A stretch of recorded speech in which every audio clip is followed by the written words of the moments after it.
And you got to believe in yourself. Find something in you. If you can't find anything in yourself to believe in, look at me. I was a janitor. They got crushed in a car accident.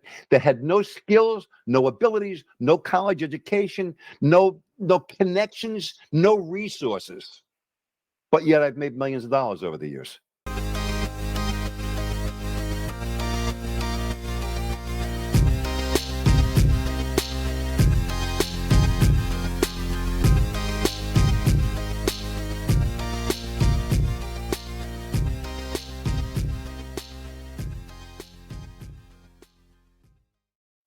Welcome back, everybody.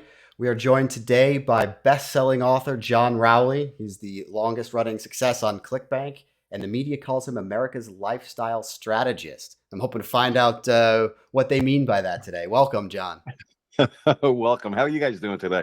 Doing all right. And Anthony? Yeah, I'm great. Happy to be here. I am too. Thanks for having me on, guys. I really appreciate it. Yeah, of course. We are very excited to have you here. You were referred to us by Amy Stair. She was also on the podcast a couple of weeks ago. So you should definitely look that episode up and watch that one as well. But John, welcome. You want to tell us a little bit about yourself and your background? Well, I'll give you the 90-second intro, and then you can lead me where you want to go. So when I was a young guy, I grew up in New York. Didn't live in the kind of environment that I really wanted to pursue as an adult, to say the least. So I put a lot of effort into sports. I worked very, very hard in sports when I was about 13 years old on. Did very, very well. Went to college on a full scholarship. And then, I was training for the 1980 Olympic trials. And then about, 6 or 8 months before the trials, it was September 3rd. 1979. I had a near fatal car accident. It was the night before I was supposed to go back to school. Fell asleep behind the wheel. They said I probably fell asleep 1.5 miles, 2 miles back, because I wasn't going fast when I remembered. But then I hit the tree. They said probably about 120 miles an hour, head on driver's side. Lost my nose, lost my teeth. My right hand was back behind my right elbow. Every rib was broken. My breastbone was split in half by 3 or 4 inches. And my left leg was so bad they were going to amputate it. Thank God I woke up during that process, and they didn't. And I walked today, but they told me I'd never walk. They told me I'd never see 30. And if I did, I wouldn't be walking by the time I was 35 or 40. So that was where I was. My father was a custodian engineer in New York City, which means he ran New York schools, and all the janitors worked for him. So I got a job in a New York City school working at nights as a janitor because I looked terrible. During the car accident, my eyes were soldered closed by the fire. So I really looked awful. So I got a night job. The custodian engineer there was a nice guy, Joe Darcy, an old Irish guy from Ireland. And he goes, I don't give a crap what you've been through. You better keep up with the other men. But he was just trying to encourage me, and he was a good friend.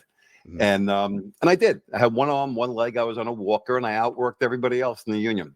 And so from there, I got into sales. Became every company I've ever worked for. I've been the #1 salesperson nationally.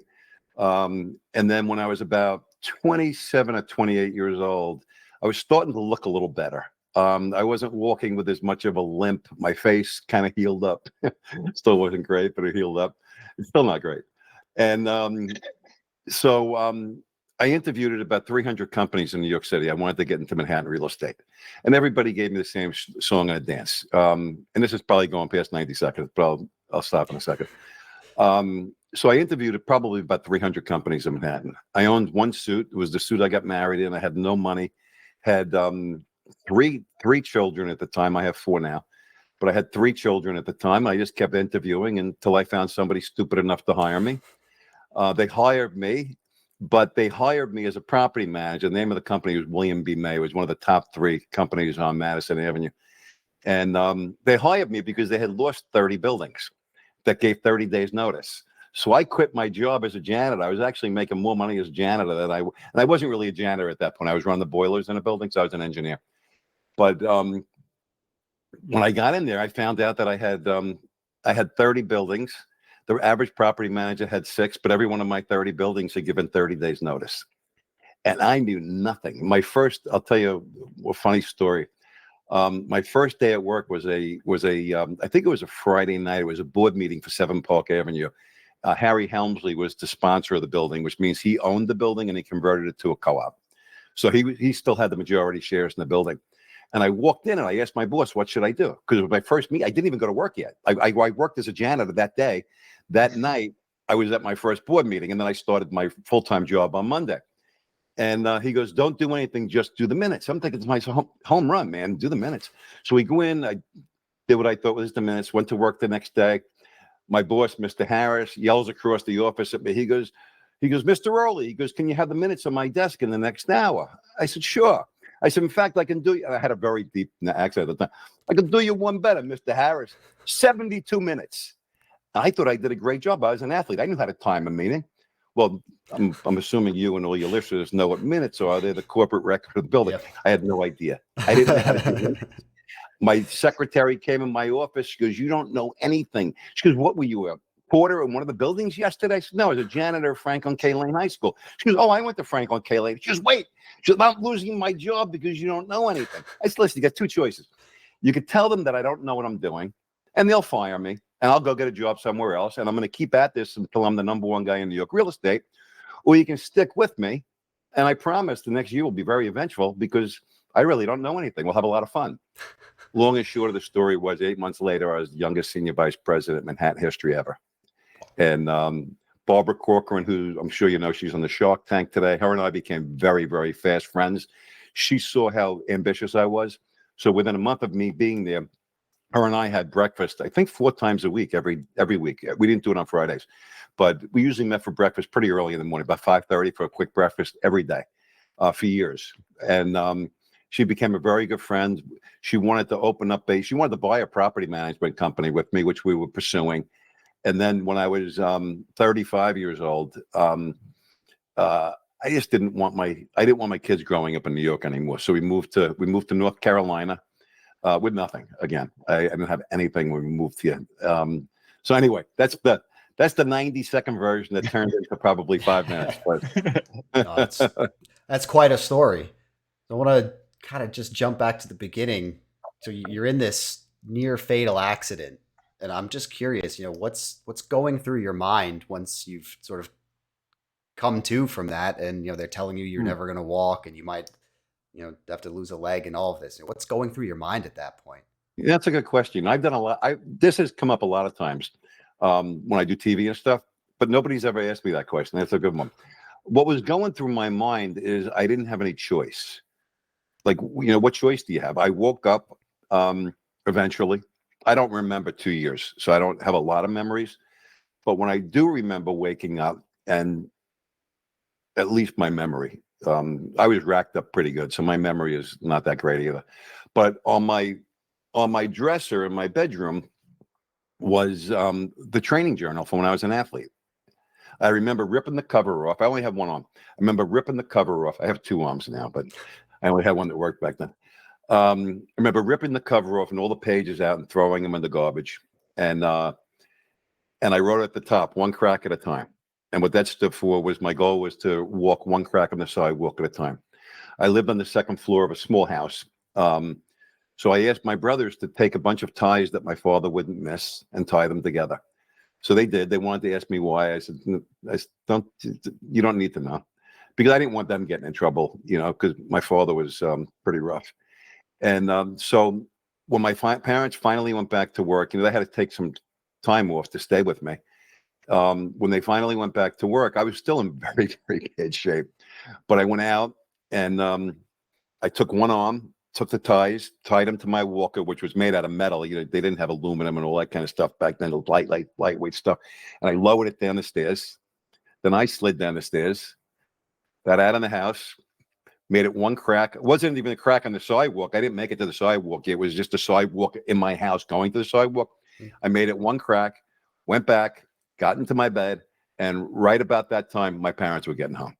So it took somewhere between 9 and 10 hours to do 1 crack on the sidewalk. Wow. And I kept doing it every day. Eventually, after a few months, my dad caught me at the door and he goes, don't tell your mom. And that was kind of it. What was going through my mind. Oh, another thing I did is my wall was a shrine to my athletic career. Not my wall, my whole room. You couldn't see wall. It was all trophies and medals. My mother would make these big frames, and because as a runner, you get more medals than you do trophies. And she had all these medals, in these frames all over my room, and I threw them all away. Now at 63 with grandchildren, I wish I had them to show them. But back then, my mindset was I couldn't look backwards in order to go forward. And laying there every day and looking at my past was not healthy for me, and I knew it. So I threw everything away, and that was kind of it. Like I said, I wish I had them, but that was the way I dealt with things as a 19-year-old kid. It's funny you told that story about throwing the medals away, because I've done the same thing. I went back and I had some old running medals and I threw them right in the trash. And I'm thinking to myself, man, I wish I hadn't done that. Yeah, but sometimes you burn the bridges, Yeah. For me, I Go ahead. had to. Why did you throw yours away? It's that Navy SEAL thing, like earn your trident every day.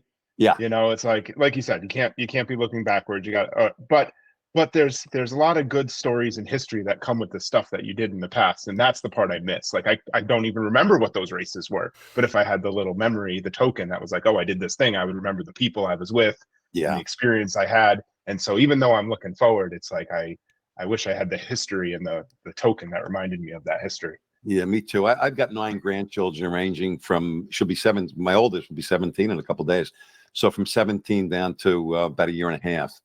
And I spend a lot of time with them, and I wish I had those, and magazine clippings and newspaper clippings and all that. I wish I had them to show them, but you know what?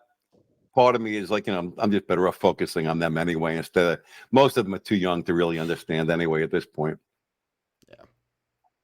I had one more question, if we can go back again to the intro you gave, and you had said that the doctor said you're never going to walk again. I've heard a lot of stories where doctors proclaim these things where your future is bleak no matter what. And I'm wondering, like, did you believe them? Oh, I'll tell you what happened. So this thing keeps blurring in and out. I got one of these fake backgrounds. Maybe I shouldn't have used it. So the day my mother brought me to the orthopedist, and I think I had like a 9 or a 10 o'clock appointment. We had to go in the middle of the night because I wouldn't get in a wheelchair. So my best friend, Brian, in fact, he's still my best friend. We still talk every day.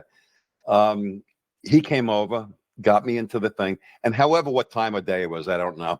But it took 6 to 8 hours for me to get from the car to the doctor's office. And it was maybe 20 yards. It took a full day to get in. So when I finally got into his office, he starts basically telling me the only reason that you're able to walk on a walker right now is because you're a world-class athlete. You're very strong, but that's not going to last very long. Come to terms with the fact that you're going to not be able to walk. Well, as soon as I heard, like, he finished the first 3 words, I knew where he was going. I shut him off. Yep. Started getting up out of the chair, getting into my walker. And he's trying to talk to me, and I'm ignoring him. Like, I shut him off. I couldn't hear him. And all I heard my mother say, he said, what's he doing? And my mother said, he's saying, F you, he's going to walk. And I didn't talk to him again. I never went back to see him again. I never went to a doctor again. And back then, they didn't have rehab. They sent you home to die.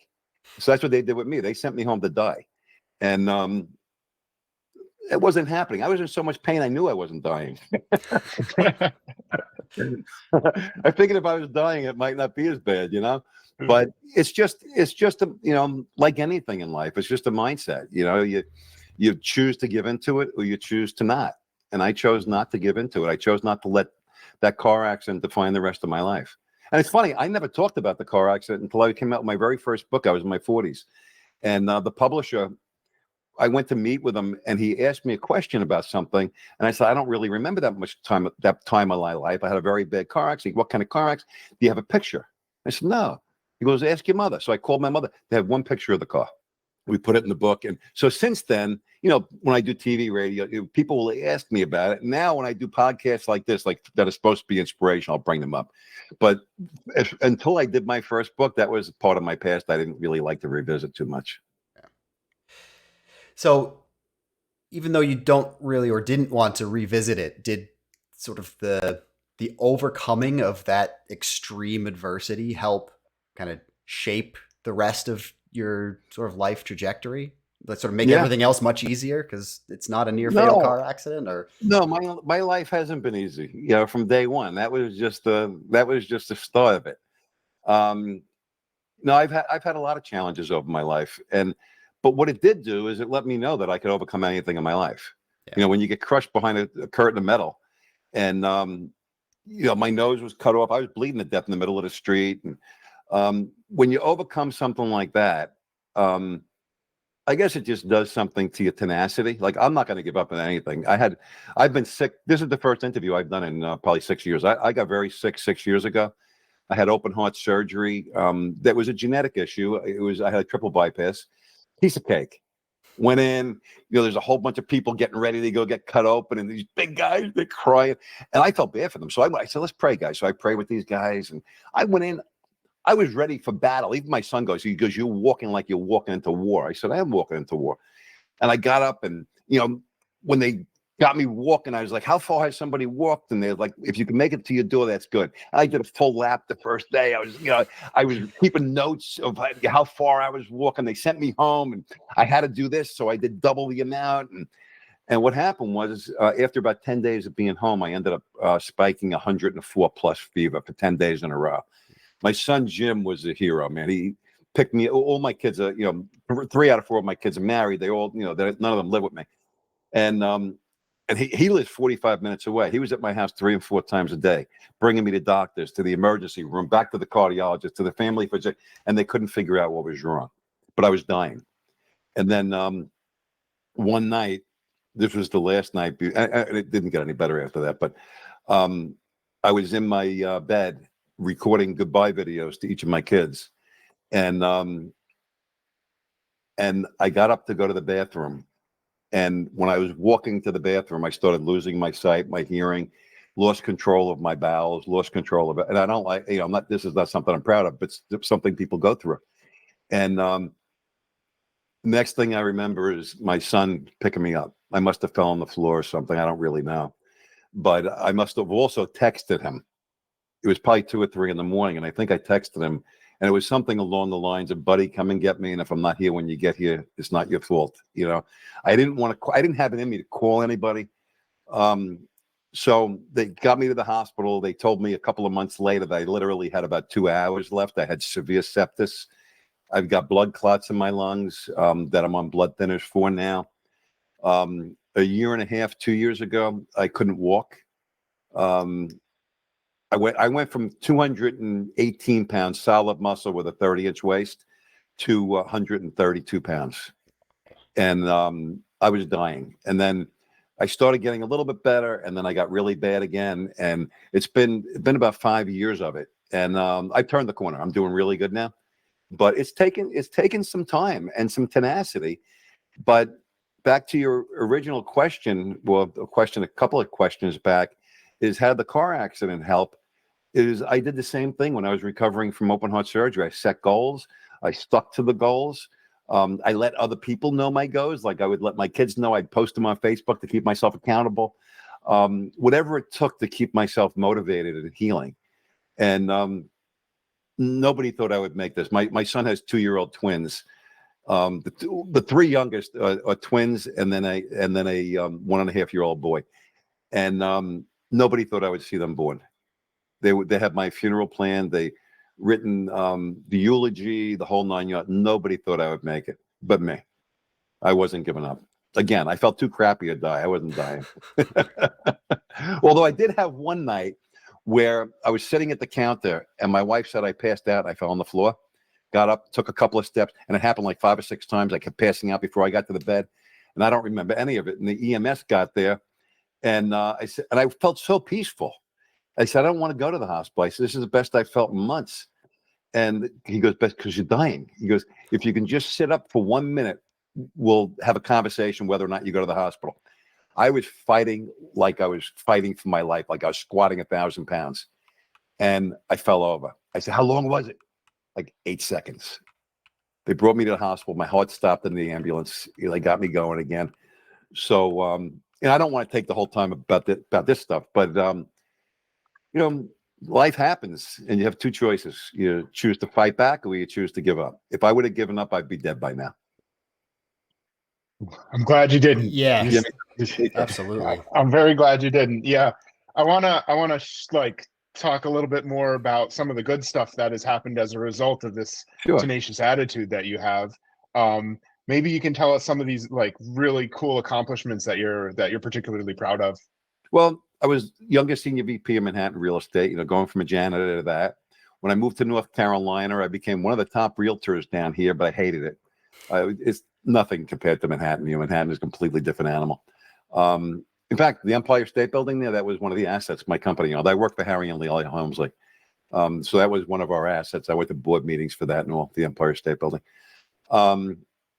When I moved to North Carolina, I did real estate. Then I decided I wanted to get into the painting business. So I opened a painting company and grew it into one of the most successful painting companies in the country. I ended up on a cover of a magazine for the biggest company and painting company in Manhattan, in the country. I live in North Carolina. And then in 2008, the economy hit, and I got hit pretty hard. I was over in South Africa as a motivational speaker. I was taking Zig Ziglar's spot in a lot of venues back then. And so I was speaking, got a call from my accountant and attorneys and everything. And turns out I was very, very deep in debt. A big subdivision that all of my builders were in went bankrupt, leaving my builders out in the cold, leaving them owing me a fortune. And I don't want to say numbers because in case I don't want to embarrass any of the builders. But it was a tough time for everybody in the country. I lost everything. Had no car. My house was under foreclosure for 4 years, from 2008 to 2012. I couldn't do anything. I couldn't make anything happen. I didn't give up, but I couldn't bring any money in. I just kept going and going and going. And then finally, I met two guys, John Benson and Mike Geary. They told me, why don't you do a book and put it on ClickBank? I had no idea what ClickBank was. And it's a digital, an affiliate marketplace. So I put it on ClickBank, and then I remember the night before we were launching, I was talking to John Benson, and I said, when do you think we'll start seeing money come in? He goes, as soon as we launch. I was thinking to myself, yeah, sure, I've heard this before. And I'm broke. My house is under foreclosure. I go out on the back deck, and I'm like, Lord, please, if we could just bring in $500 a week to eat. Even if we lose the house, I need some money coming in. And I did $5 million in the first 90 days. And that was back in 2012, and it's still going. Not only is that still going strong today, but my business, I've done a lot of other things since then. Wow, that's incredible. So I don't know if that answered your question. I could keep going. I got all kinds of stuff, but I'm curious as to sort of how you got the title of America's Lifestyle Strategist and what that sort of entails. That's a funny story. It's not as exciting as it can sound. I do a lot of TV. I haven't since I've been sick.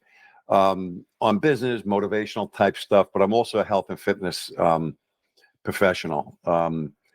There's another thing I did. You ever hear of the movie Pumping Iron with Arnold Schwarzenegger and Lou Ferrigno? Yeah. I own that as well. So I guess wow. I'm proud of that too. Yeah. So I've done that as well. It was filmed in Venice, at Gold's Gym in Venice, and then R&J Health Studio in Brooklyn. And I owned R&J. Okay, I lost my track again because I backtracked. What was I going to say? You were talking about being a health and fitness. Oh yeah, America's Lifestyle Strategist. Yeah. So I get a invitation to do Fox News in New York. Well, let me back up. So first, my PR company, he goes, I want you on TV. I said, okay, good. I want to do TV too. He goes, but hitting New York might take a year or two. I said, all right. So they send me to High Point, North Carolina, to do Fox News. And it was a brief segment, 5 minutes maybe, if that. And my PR company called me. I'm in my car driving home. He goes, that went pretty good. They want you in Atlanta tomorrow. Can you make it? I said, sure. So I flew to Atlanta, did Atlanta, get into the rental car. He calls me back. He goes, it went well. They want you in New York tomorrow. Can you do it? So I get to New York, and a good friend of mine, Keith Abloh, he's they call him America's psychiatrist. He used to do a ton with Fox. So I get to Fox News, and I was literally supposed to have 1 minute to 90 seconds at the most.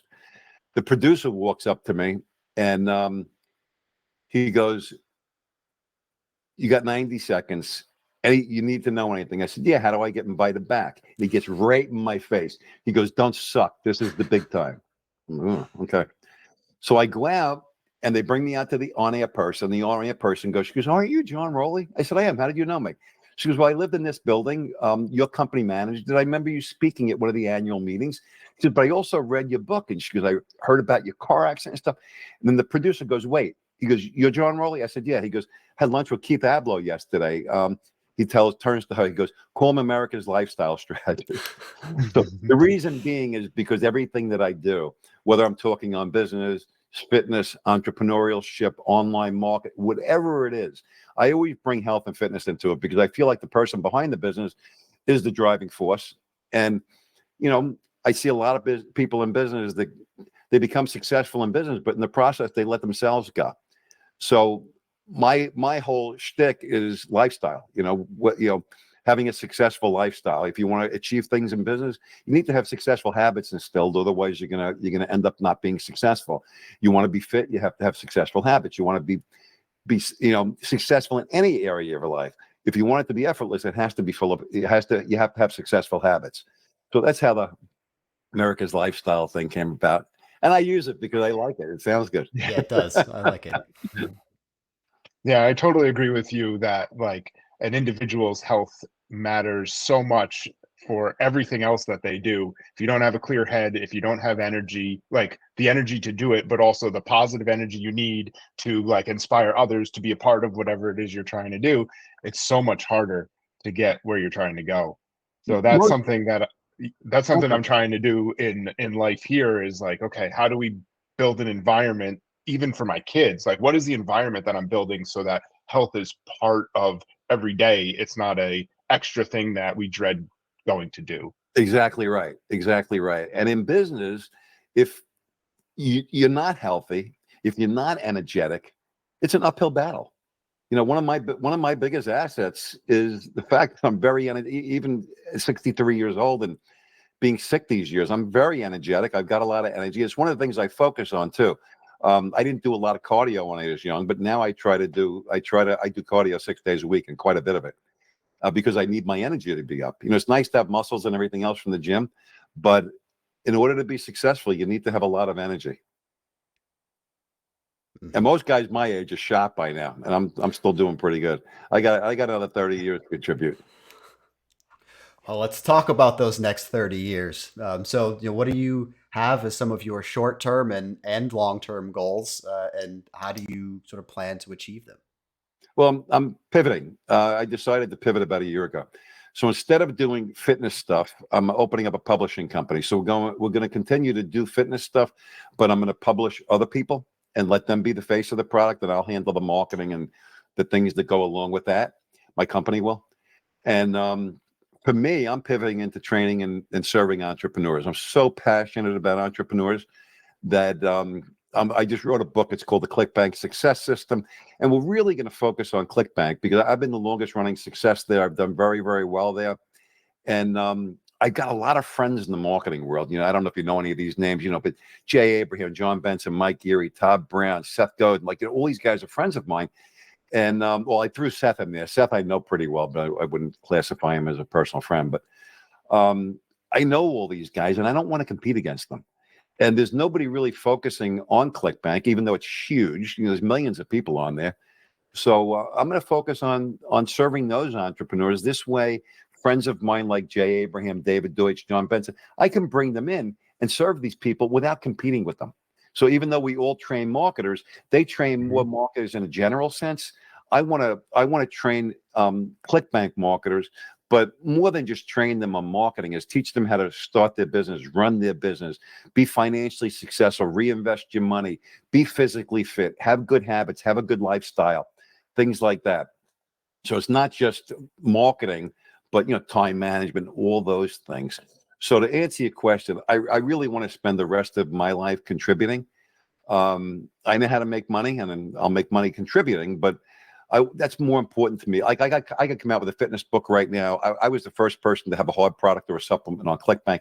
I could start another supplement company and make money, but I'm not passionate about it. There's plenty of other people who are passionate about that and doing that. I'm more passionate about serving entrepreneurs, because I really feel the future of our country is entrepreneurship.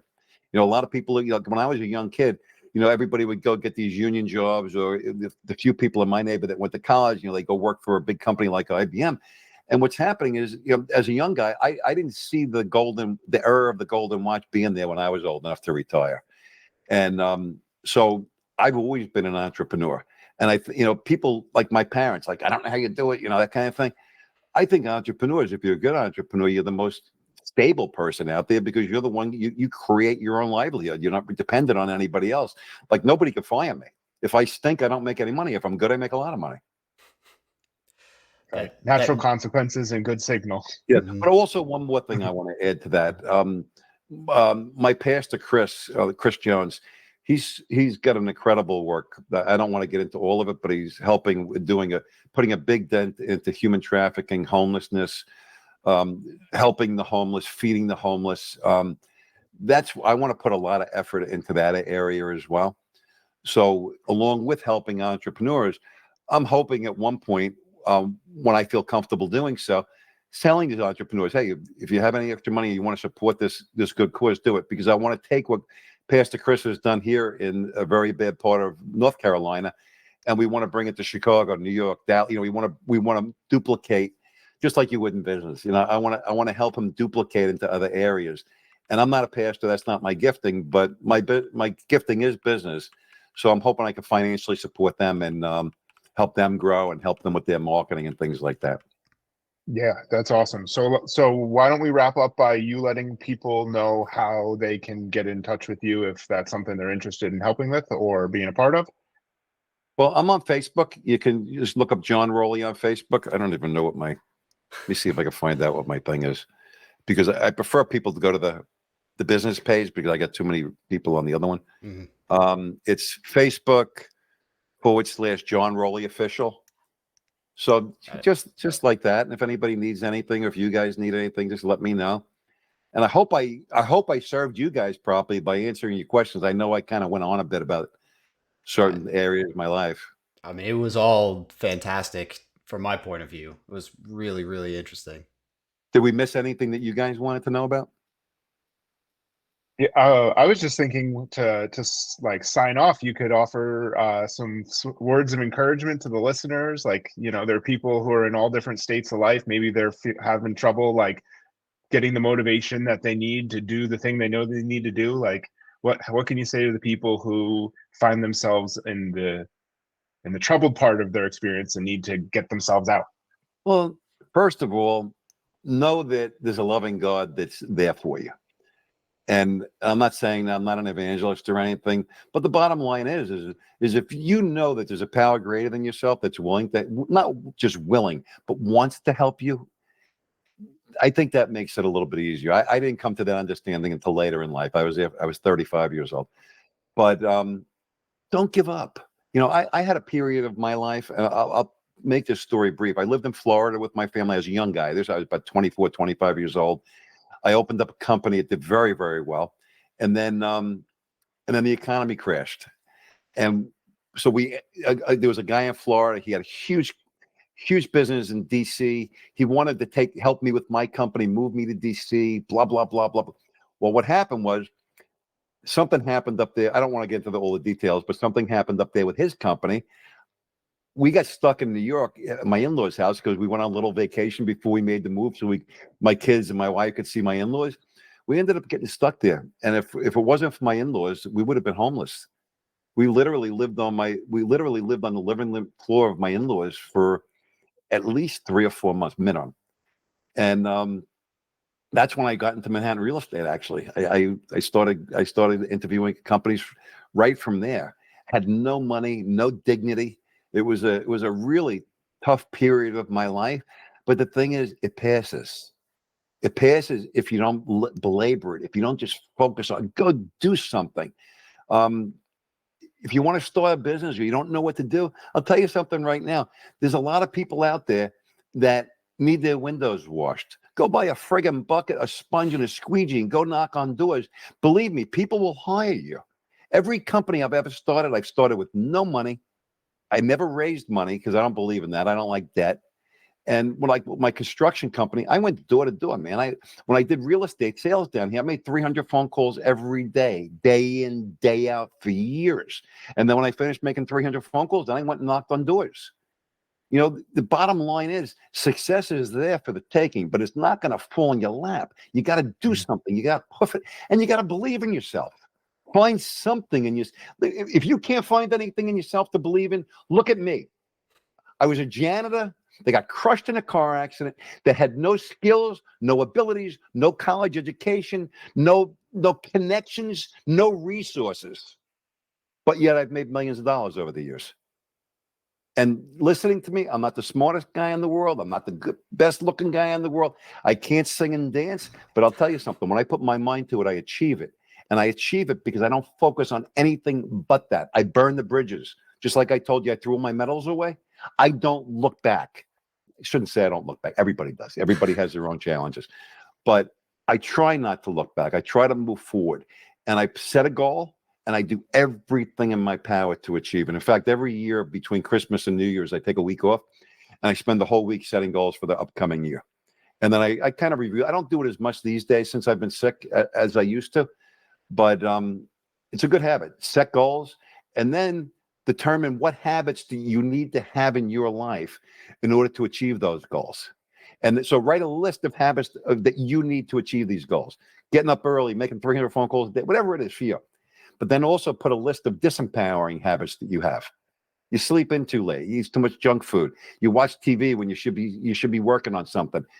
Write a list of the disempowering habits and a list of the empowering habits. Then decide what empowering habit is going to replace your disempowering habit. You do that one habit a month. At the end of 1 year, you have 12 old habits that are not there anymore, 12 new habits that are there, and I guarantee you, your life will be 100% different. I believe it. Yeah. And I hope this served you guys. I hope this helped you guys out. Yeah, it absolutely did. We want to thank you so much for taking the time to talk with us today. It's been an absolutely fantastic conversation. Your story is wildly inspirational. Like to go through all the things you've gone through and to be where you are it's mind blowing. It's absolutely incredible. Well, if I could do anything to help you guys or any of your listeners, I'm happy to. If you ever want to have me back again, I like you guys, and I like what you stand for and the direction you're going in. So if there's anything I can help, please let me know. I'd love to help. We appreciate that. Awesome. Thanks so much. All right. Thank you so Thanks, much. guys.